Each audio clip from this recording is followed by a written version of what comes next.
بسم اللہ الرحمن الرحیم۔ میرے عزیز طلبہ و طالبات، آج درجہ مولوی کے نصاب کے مطابق سراجی کے سبق میں ماں کے احوال بیان کیے جا رہے ہیں۔ ماں کی 3 حالتیں ہیں۔ آپ بلیک بورڈ پہ دیکھیے، میں نے لکھا ہے کہ ماں کی 3 حالتیں ہیں۔ ان میں پہلی حالت ماں کی یہ ہے کہ اگر ماں کے ساتھ میت کا لڑکا، لڑکی، پوتا، پوتی نیچے تک اگر ان میں سے کوئی ہو، یا میت کے تینوں قسموں کے بھائی بہن میں سے 2 یا اس سے زائد ہوں، تو ایسی صورت میں ماں کو چھٹا حصہ یعنی سدس ملے گا۔ کیا ہوا؟ پہلی حالت یہ ہے کہ اگر میت کا لڑکا، لڑکی، پوتا، پوتی نیچے تک ان میں سے کوئی ہو، یا مختلف قسم کی جو بھائی بہنیں ہیں یعنی اللاتی، حقیقی، اخیافی، ان بھائی بہنوں میں سے 2 یا 2 سے زائد ہوں، تو ایسی صورت میں ماں کو سدس یعنی چھٹا حصہ ملے گا۔ دوسری ماں کی حالت یہ ہے کہ اگر کوئی اولاد یا بھائی بہن نہ ہو، پہلی صورت میں کہا گیا تھا کہ کوئی اولاد ہو، لڑکا، لڑکی، پوتا، پوتی نیچے تک ان میں سے کوئی ہو، یا بھائی بہنوں میں سے 2 ہوں، تو ایسی صورت میں ماں کو چھٹا حصہ ملے گا۔ اب دوسری صورت یہ کہی جا رہی ہے کہ کوئی اولاد نہ ہو اور بھائی بہنوں میں سے 2 نہ ہوں، تو ایسی صورت میں ماں کو 1/3 ثلث الکل یعنی پورے مال کا 1/3 ماں کو ملے گا، ماں کو 1/3 حصہ دیا جائے گا۔ تیسری صورت اور تیسری حالت ماں کی یہ بتائی جا رہی ہے کہ اگر میت نے ماں، باپ اور بیوی کو چھوڑا، کسی مسئلے میں ماں ہو، باپ ہو اور بیوی ہو، تو ایسی صورت میں بیوی کو حصہ دینے کے بعد بیوی کا جو فرض حصہ ہے، اس صورت میں جب کہ اولاد نہ ہو تو بیوی کو ربع ملا کرتا ہے، تو بیوی کا جو ربع 1/4 حصہ ہے، اس کو 1/4 حصہ دینے کے بعد جو مال بچ رہا ہے اس کا 1/3 ماں کو ملے گا۔ اسی کو کہا جاتا ہے ثلث ما بقی بعد فرض احد الزوجین۔ زوجین میں سے ایک کو حصہ دینے کے بعد، شوہر اور بیوی میں سے ایک کو حصہ دینے کے بعد جو مال بچ جائے، اس بقیہ مال کا 1/3 حصہ ماں کو ملے گا۔ تو یہ ماں کی 3 حالتیں ہوئی۔ گویا کہ ماں کی پہلی حالت سدس ہے، دوسری حالت ثلث الکل ہے، اور تیسری حالت ثلث ما بقیہ ہے۔ ثلث اس وقت ملے گا جبکہ لڑکا، لڑکی، پوتا، پوتی نیچے تک ان میں سے کوئی ہو، یا اگر یہ نہیں ہے تو بھائی بہنوں میں سے 2 ہوں، خواہ وہ بھائی بہنیں حقیقی ہوں، اللاتی ہوں، اخیافی ہوں، یا ایک حقیقی، ایک اللاتی، یا دونوں اخیافی، دونوں حقیقی، یا ایک بہن ہے، ایک بھائی ہے، یعنی دونوں ملا کر کے کم از کم 2 ہونے چاہیے۔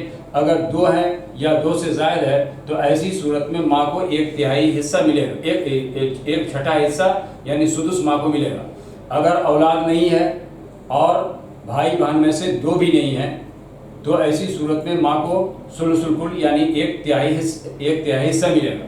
اور تیسری صورت یہ ہے، اور اس کی صرف 2 صورتیں ہیں، کہ بیوی ہو، ماں ہو، باپ ہو، شوہر ہو، ماں ہو اور باپ ہو، تو ایسی صورت میں شوہر اور بیوی کو حصہ دینے کے بعد جو مال بچ رہا ہے اس کا 1/3 حصہ ماں کو ملے گا۔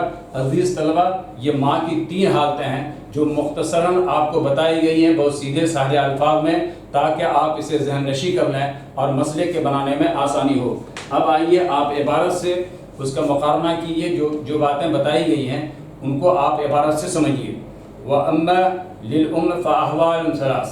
بہرحال ماں تو اس کی 3 حالتیں ہیں، میں نے بلیک بورڈ میں لکھ دیا ہے کہ ماں کی 3 حالتیں ہیں۔ السدس مع الولد او ولد الابن وان سفل۔ ماں کو سدس ملے گا، چھٹا حصہ ملے گا، جبکہ ماں کے ساتھ اولاد لڑکا، لڑکی یا پوتا، پوتی اگرچہ نیچے تک ہو، او مال اثنین من الاخوۃ والاخوات، یا بھائی بہنوں میں سے 2 ہوں یا اس سے زیادہ ہوں، من ای جہت کانا، وہ بھائی بہن جس جہت کے بھی ہوں، جس جہت سے مراد حقیقی ہوں، اللاتی ہوں، اخیافی ہوں۔ اس لیے کہ بھائی بہنیں 3 قسم کی ہوتی ہیں، حقیقی ہوتی ہیں، اللاتی ہوتی ہیں اور اخیافی ہوتی ہیں، اور ان کی تفصیل میں نے اس سے پہلے والے سبق میں آپ کو بتا دی ہے، اس کو آپ ذہن میں رکھیے۔ تو بھائی بہنوں میں سے 2 ہوں، خاص جس جہت کے بھی ہوں، تو ایسی صورت میں ماں کو ماں کو سدس ملے گا. یہ پہلی حالت میں نے آپ بلیک بورڈ پہ لکھ دی ہے. اس کے بعد دوسری حالت بتا رہے ہیں ثلث الکل عند عدم ہؤلاء المذکورین، یعنی جن لوگوں کو اوپر ذکر کیا گیا ہے وہ حضرات نہ ہوں تو ایسی صورت میں ماں کو ثلث الکل ملے گا، یعنی لڑکا لڑکی پوتا پوتی یعنی اولاد نہ ہو. اسی طریقے سے بھائی بہنوں میں سے دو نہ ہوں تو ایسی صورت میں ماں کو ثلث الکل ملے گا. وثلث ما بقی بعد فرض احد الزوجین، اور ثلث ما بقیہ ملے گا یعنی ایک تہائی ما بقیہ مال کا ایک تہائی ملے گا. کب؟ زوجین میں سے ایک کو حصہ دینے کے بعد جو مال بچ جائے اس کا ایک تہائی ملے گا ماں کو. وذالک فی مسئلتین، اور یہ دو مسئلے ان صرف دو مسئلوں میں یہ ہوگا. آپ عزیز طلبہ ان دونوں مسئلوں کو اس طریقے سے سمجھیں کہ ایک شخص کا انتقال ہوا، اس نے چھوڑا بیوی ماں باپ، تو ایسی صورت میں بیوی کو مل جائے گا ربع، ماں کو ملے گا ثلث ما بقیہ، اور باپ ہو جائے گا عصبہ. یہ مسئلہ بنے گا 4 سے ربع، 4 کا ربع 1/4 ہو گیا، 1 بچ گیا 3. اب یہ ماں بقیہ شوہر بیوی کو حصہ دینے کے بعد جو مال بچ رہا ہے اس کا 1/3 ملے گا ماں کو. تو شوہر کو بیوی کو حصہ دینے کے بعد جو مال بچ رہا ہے وہ مال بچ رہا ہے 3، اس لیے کہ 4 میں سے 1 نکل گیا شوہر بیوی کا حصہ تو بچ گیا 3. 3 کا 1 ثلث ہو جائے گا 1. اب بچا کتنا؟ 1 1 2 ہو گیا، تو 4 میں سے 2 نکل گیا بچا 2، تو یہ باپ کو 2 حصے مل گئے. اسی طرح سے اس کی دوسری صورت یہ ہے کہ شوہر ماں اور باپ، اس میں شوہر کو مل جائے گا نصف، ماں کو ملے گا ثلث ما بقیہ، اور باپ ہو جائے گا عصبہ. اس میں اولاً مسئلہ بنے گا 2 سے، پہلے اس نصف 1 ہو گیا، اب 1 کا ثلث نہیں نکل سکتا تو اب اس کو 3 سے ضرب کریں گے اس کا ثلث نکالنے کے لیے، تو یہ ہو جائے گا 3 دنائی 6. اب یہ 3 مضروب ہوا، اس کو 1 میں ضرب کر دیا، یہ ہو گیا 3. 6 میں سے جب 3 نکل گیا تو اب بچا کتنا؟ 3. 3 کا 1 ثلث کتنا ہو جائے گا؟ 3 کا 1 ثلث ہو جائے گا 1. 3 1 4 ہو گیا، اس کے بعد 4 ہو گیا تو اب 6 میں سے 4 نکل گیا، اب بچا کتنا؟ تو 2. عصبہ ہونے کی وجہ سے یہ 2 باپ لے لے گا. تو اس طریقے سے گویا کہ ماں کی جو 3 حالتیں ہوئیں، تیسری حالت یہ ہے کہ اگر میت کے ساتھ میت کی بیوی یا میت کا شوہر ہو، ماں ہو اور باپ ہو، تو ایسی صورت میں ماں کو ثلث ما بقیہ ملے گا. عزیز طلبہ آپ پھر اس سے غور سے سنیں کہ ماں کی 3 حالتیں ہیں. ایک حالت سدس کی ہے، دوسری حالت ثلث الکل کی ہے، تیسری حالت ثلث ما بقیہ کی ہے. ماں کو سدس اس وقت ملے گا جبکہ لڑکا لڑکی پوتا پوتی نیچے تک ان میں سے کوئی ہو یا بھائی بہنوں میں سے 2 ہوں تو ماں کو سدس ملے گا، یعنی 6واں حصہ ملے گا. اور اگر ان میں سے کوئی بھی نہ ہو، نہ اولاد ہو اور نہ بھائی بہنوں میں سے 2 ہوں تو ایسی صورت میں ماں کو ثلث الکل یعنی 1/3 ملے گا. اور اگر بیوی یا شوہر کے ساتھ ماں اور باپ ہو تو ایسی صورت میں ماں کو ثلث ما بقیہ ملے گا. یہ 3 حالتیں ماں کی ہوئی. وذالک فی مسئلتین، اور یہ 2 مسئلے میں ہے، زوجن و ابوین، شوہر اور ماں باپ ہو، وزوجۃ و ابوین، یا بیوی اور ماں باپ ہو، جیسا کہ یہ مسئلہ میں نے بنا کر کے دونوں کی صورت دکھا دی ہے.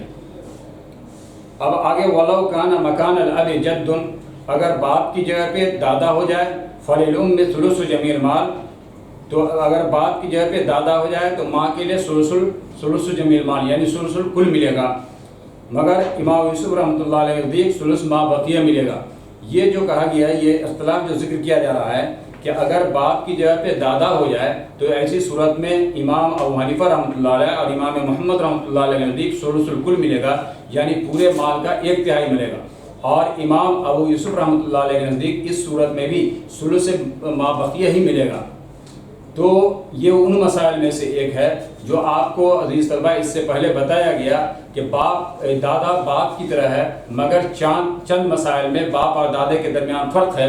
ان میں سے دوسرا مسئلہ یہ ہے دوسرا مسئلہ یہ ہے جس میں ماں کے احوال کو بیان کیا گیا ہے، اور اس میں یہ بات کہی گئی کہ اگر باپ کی جگہ پہ دادا ہو جائے تو پھر ایسی صورت میں طرفین رحمۃ اللہ علیہ نزدیک کل مال کا 1/3 ملے گا، اور امام یوسف رحمۃ اللہ علیہ کے نزدیک کل بقیہ مال کا 1/3 ملے گا۔ تو گویا اختلاف کس اعتبار سے ہوا؟ اختلاف ہوا طرفین رحمۃ اللہ علیہ قول کے مطابق کہ طرفین رحمۃ اللہ علیہ قول کے مطابق اگر باپ ہو تو ماں کو ثلث ما بقیہ ملے گا، اور اگر وہی باپ کی جگہ پہ دادا ہو جائے تو طرفین رحمۃ اللہ علیہ کل مال کا 1/3 ملتا ہے۔ عزیز طلبہ، آج کا سبق اتنا ہی، بقیہ آئندہ انشاءاللہ آپ کو اس سبق کے سمجھنے میں اگر کوئی دقت و دشواری ہو یا آپ کو اس میں کوئی اشکال درپیش ہو تو ایسی صورت میں آپ کومنٹس باکس میں آپ اپنے اعتراضات اور اشکالات لکھ سکتے ہیں، انشاءاللہ اس کا تشفی بخش جواب دیا جائے گا۔